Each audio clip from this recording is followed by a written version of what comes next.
Hey, thanks for checking in. I'm cooking some bolognese with fresh pappardelle pasta with a glass of red wine. How was your day today? I'm so happy you're here. Now let's talk about a comic I've been reading. It starts with a vampire named Atticus Sloane. The vampire that were born that way are called firstborns. A vampire that has been made are called sips. Atticus Sloane, a firstborn that has decided to trade a bite for a buck, creating sips and more sips until the first council for the firstborns take notice. They speak to Atticus Sloane, but Atticus Sloane didn't take it very seriously. And the first council and the firstborn bodyguard needs to show him how serious it has become. With a bit of a kill and a burn that, if long enough, will burn Atticus to his death. With Atticus finally understanding, the first council tells him that he wants Atticus to destroy every last one of his sips in 3 weeks' time with a little toy that kills vampires. Now he must track down his clients and destroy them before he is destroyed. Atticus Sloane is not having the easiest time killing these sips. From boxers, street races,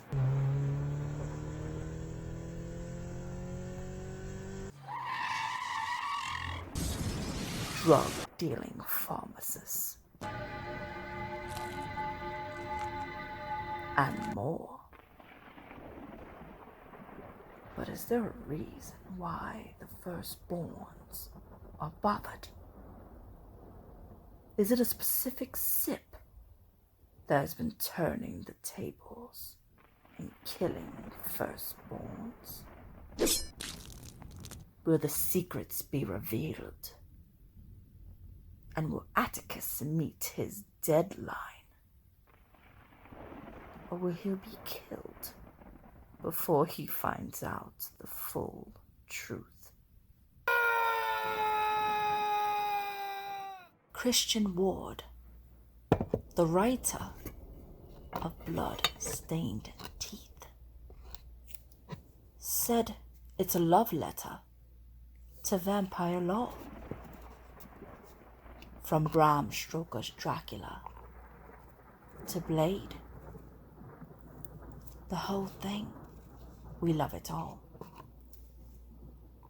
And Blood-Stained Teeth is going to be a love letter to every element that makes vampires cool. And it's wrapped up in a seedy crime pulpy story that follows a character called Atticus Sloane, who's a vampire, and he's found a really unusual way to make money, and that's to bite you and turn you into a vampire for money, and then 10% of all your future earnings on whatever you do. And it's about Atticus's journey, kind of doing a seedy job, and a society he has been kind of kicked out of. A secret society that secretly pulls the strings of human civilization. Christian Ward has done the illustrations for Olympus, The Infinite Vacation, Odyssey, Black Bolt, Invisible Kingdom, Thor, Batman's Secret Files, The Gardener, #1, Aquaman, Andromeda, Head Wounds, Sparrow. Christian Ward has written Machine Gun Wizards and Blood-Stained Teeth. Patrick Reynolds is the artist who did the pencil and ink for Blood-Stained Teeth. He says Christian Ward spoke about how he wanted Atticus Sloane to look. The first initial idea was for Atticus Sloane to look like David Bowie. Patrick says to be able to draw David Bowie suits sounds really cool. Looking at David Bowie, think white Duke phase with the slick back hair, the black vest, and the white shirt. And the contrast visually of that, tossing sketches back and forth. Patrick says Christian offered Robert Pattinson's eyes that might make him a little more vulnerable. And Joey, his familiar, be the polar opposite, like Owen Wilson, but if he was someone's conscience. Patrick Reynolds has done interior comic art in Hellboy and the BPRD 1954. Joe Gollum, Aliens, Fire and Stone, Exile to Babylon, Abe Sapien, Serenity, Float Out, Let Me In, Crossroads. Patrick Reynolds has done the pencil and ink work on covers for I Pledge Allegiance to the Mask, Nina Hawes' Nightmare Blog, Gideon Falls, Skull Digger and Skeleton Boy. Christian Ward, an artist himself, but a writer for the Blood-Stained Teeth, talks about his beginnings. Christian saying, I've always wanted to be a comic book artist, but before that was a school teacher. Christian Ward says, I would use comic books while teaching live drawing to get people into it. Was with comics. And I had a cheeky lad that said, if you're so good at it, why don't you do it? And that was a kind of spark, even though it was always what I wanted to do. I never actually really tried. I tried to do illustration, and I worked as a painter for exhibitions, but nothing that was going to pay the bills significantly. But I never actually tried to be a comic book artist. At that point, my work was kind of eclectic and contemporary. I was such a fan of comics, and this was way before social media. I used to chat with a few comic book artists on AOL AIM, AOL Instant Messenger, and I became friendly with a guy named Scott Wagner. who's the co-creator of a comic called Atomic Robot. And we started chatting, and they were looking for 5 bonus pages in the back of each issue. So I said, I'd like to have a go of that. It seemed doable, so I did alternative covers. I did it with those 5 pages. It took me about 3 months. Huge learning curve while working as a full-time teacher. And a little match. The response was small, and when I looked at my work, it looked awful from my point of view. But then I got spotted by a guy named Nathan Edmondson, who was pitching his first comic to Image Comics, and I came on board with him. And Image Comics said yes, and I did Olympus, my first book at Image. So I was working in the day and working on comics at night. Christian Ward says, I'm an artist first, and I started writing the last couple of years. I've always wanted to be a solo creator, to write and draw stories, and I've been lucky enough to collaborate with people that I can't say no to for the last 10 years. So every year, before I get a great opportunity, every year I think this is the year I'm going to write the stories I have in my head. A lot of these stories have literally been in my head for about 5 years or so. Basically, about 2 years or so, I came to the realization that if I wait for me, because initially I was going to draw it, but as an artist to write a story and to illustrate it, I figured out I'll never do it. I'll always be worried of jumping on my own. As a writer, I can't compare to the amazing writers I've worked with. That's when I took the leap and did Machine Gun Wizards with Sam Cavella. And I really enjoyed being the writer. As an artist, I enjoyed kind of being on the other side of the fence. I knew what it was like to be an artist. I know what scripts were like. I noticed what will annoy me in a script or find difficult or frustrating. I felt like I could be a good writer for an artist. Christian says after that comic, I knew I wanted to do it again. Patrick Reynolds agrees, saying Christian knows how much work is going to be for the artist, but how we still need to do a story. And there are things we need to have on there. But Christian was good at sort of streamlining myself, because I don't do that very well. Patrick Reynolds, the artist, who did the pencil and ink, speaks about his start.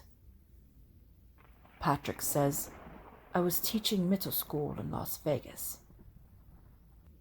Patrick says I started teaching because I didn't think I could make it as an artist. After year 3, I was 28 years old, and I was miserable with my life. I owned a house, a car. I had everything I could possibly have to be an adult, but miserable. When I was younger, I actually applied to Savannah College of Art Design when I was in high school, but it was too expensive, so I went to a state school, and I learned how to paint as an illustrator. And then I went back to get my teaching degree, so year 3 in Vegas, working at a school, a weird thing happened. Savannah College of Art Design sent me a postcard by mail. Somehow they had my name on record for 10 years, and it said the school was going to review portfolios for their graduate program, and I should come and show my portfolio. But I didn't have anything, no portfolio. So I started drawing a comic about my biological father, because I didn't know what else to do. I didn't know my biological father that left when I was young, and I had about 60 pages. And when the school came to Vegas, the professor looked at my work and said I would fit in pretty well, and sent another professor to travel to Las Vegas to see my work, and said I could make a career out of this. You should apply, and I applied, and was offered a full fellowship to the Savannah Arts School, called SCAD for short. I was so happy. I called my mom and my dad, my stepdad at the time, and I told them, and they said, pack up, we'll drive you there, so you could draw comics. And I said, okay. I let my house go into foreclosure. I left with a futon, VHS copy of Fight Club, and the world's crappiest TV in a trailer. And we drove from Las Vegas to Savannah, Georgia. And after year 1, I was talking to editors at Dark Horse. And Dark Horse said, just keep sending in your stuff. I kept doing that, and I didn't get a response. I met with other artists like Sanford Green and Eric Powell, and they said to send my work to other artists and writers instead of editors, since they're usually super busy. And I sent to so many artists and writers, and finally Duncan Fegredo saw my work and said that he thinks some of it could work, and sent it to an editor-in-chief at Dark Horse. And I've worked ever since. And now, Blood-Stained Teeth is the first creator-owned comic I've done, and the first series I've done with Image Comics. Patrick Reynolds was approached by Christian Ward regarding Blood-Stained Teeth. They were following each other on Twitter, and Christian Ward messaged Patrick Reynolds a short message. Patrick says, the message was really short. The message said, I really like your work. You want to talk and think about possibilities? Patrick was so excited, saying, Christian Ward is interested in working with me? Patrick said after calming down, he wrote Christian Ward back saying, thanks for looking me up, and I would love to work with you, because you're Christian frickin' Ward, and he would love to talk ideas. One of the ideas Christian sent was Blood-Stained Teeth. Christian Ward says there's something really magical with the writer's hat on. When you write something and you send it to a particular artist who are talented as Sam Cavella and Patrick Reynolds are, and they send it back and you're looking at the words. As an artist, when I write, I'm also drawing it, so I think, oh, that's how big that panel will be. So I can visualize it and say, yeah, that page will work. It's always magical to get the pages back and be surprised by it. I knew, even though I wanted to illustrate it and write, I was going to sell it the way it needed to be sold. I'm not the right artist for it. It needed someone that brought realism into their work and drama. And I didn't want it to look like a horror. I wanted it to look like a crime book. Heather Moore, the colorist, has worked on The New World, Lost Soldiers, and James Bond, Agent of Spectre, and of course, Blood-Stained Teeth. Heather Moore says, I'm quite cerebral in my process. I like to live in the concept zone. So I was bouncing off a lot of what Christian put forth. And Christian came to me and said the word experimental. That is my favorite word to hear, because that meant I was going to have some fun. For me, with this color approach, one of the main things I began with this idea of color hierarchy, sticking with the color theory and the color wheel. Your primary, secondary, and tertiary colors, then applying those to the character.